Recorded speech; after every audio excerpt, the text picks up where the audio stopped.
ఒకేమండి ఊరికేంటంటే మాట్లాడుకుంటారు అంటే తెలియదు కాబట్టి కొంతమంది స్క్రిప్ట్ అంటారు. ఇక్కడ ఎందుకు సపోజ్ మీలాంటి వాడు మీరే ఉన్నారు, మూర్తి గారే ఉన్నారు, ఎందుకు ఆయనకి అదే ఎట్లా పడితే అట్లా మాట్లాడుకోవటం, ఎట్లా పడితే అట్లా ఇది చేయటం. సో ఏంటంటే ఇది 1.5 అవర్లోనే మీరు చూస్తారు, 1 అవర్లోనే మీరు చూస్తారు. కానీ 24 అవర్స్ చూస్తే మూర్తి గారు యూ విల్ లవ్ ఇట్. అంటే ఎవరో తెలియని ఒక 20 మంది స్ట్రేంజర్స్ తోటి ఒక 105 రోజులు ట్రావెల్ అవ్వాలంటే దాంట్లో ట్రావెల్ అయిన దాంట్లో నేను నెంబర్ 1గా నిలబడాలి అని అంటే ఒకవేళ గెలవాల్సి వస్తే ఓడిపోవాల్సి వస్తే తీసుకోగలవా, తీసుకోలేవా? సాటివాడితో నువ్వు ఎలా ఉంటావు? ఒక మనిషిని టార్చర్ చేయటం ఏంటి? ఒకవేళ నీకు తినడానికి ఇప్పుడు ఉన్నది కొద్దిగా ఫుడ్, నువ్వు దాన్ని సర్దుకోగలవా? బాగా తగ్గారు మీరు కదా. నేను వాంటెడ్గానే తగ్గించుకున్నారు కానీ మీరు బాగా లీన్ అయిపోయారు. అసలు 10 కేజీలు ఊహించలేదు నేను. అందరికి సత్యనారాయణ మంత్రి సత్యనారాయణ గారు డబ్బులు ఇస్తే తగ్గిస్తారు, డబ్బులు ఇచ్చి తగ్గించాడు. మీకు డబ్బులు బాగా ఇచ్చారు కదా.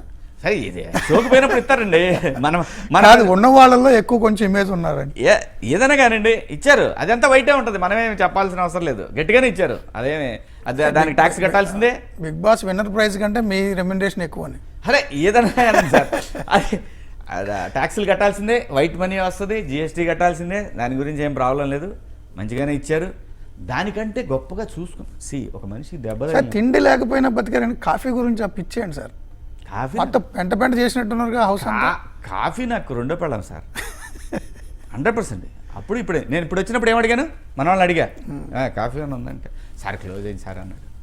పర్లేదు కాఫీ డే తెప్పిస్తా కావాలంటే. నాకు అంత ఇష్టం మూర్తి గారు.